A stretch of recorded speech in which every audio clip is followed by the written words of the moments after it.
Itinaas na ng Armed Forces of the Philippines ang red alert status nito sa National Capital Region simula nitong February 21. Kaugnay ito ng mga inaasahang pagtitipon kasabay ng paggunita ng anibersaryo ng EDSA Revolution.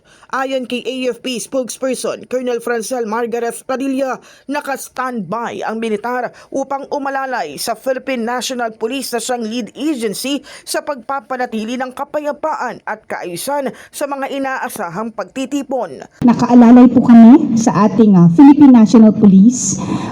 Sila po ang lead agency dito. We are prepared but we are not provocative. We want to ensure a safe, orderly, and peaceful commemoration of EDSA. Kasabay ng paggunita ng EDSA anniversary, ang planong kilos protesta ng ilang grupo kabilang ang tinaguriang Trillion Peso March Movement na inaasahang dadaluhan ng mahigit 30,000 katao ayon sa mga organizers. Bagamat naka-red alert, nilinaw ng AFP na wala silang namomonitor na anumang significant threat o banta sa ngayon. Dagdag pa ng sandatahang lakas ng Pilipinas, mananatili silang non-partisan at mahigpit na susunod sa konstitusyon at hindi magiging provocative ang kanilang presensya sa mga aktibidad. Ang AFP po, malinaw po ang aming papel dito sa magaganap. No? Hindi po kami referee ng politika. Ang mandato po namin ay seguridad.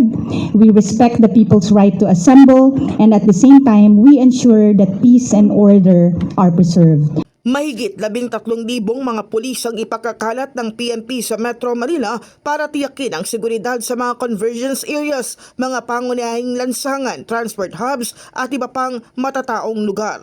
Tiniyak naman ng AFP na patuloy ang kanilang koordinasyon sa PNP upang masiguro ang mapayapa at maayos na paggunita ng EDSA People Power Revolution Anniversary.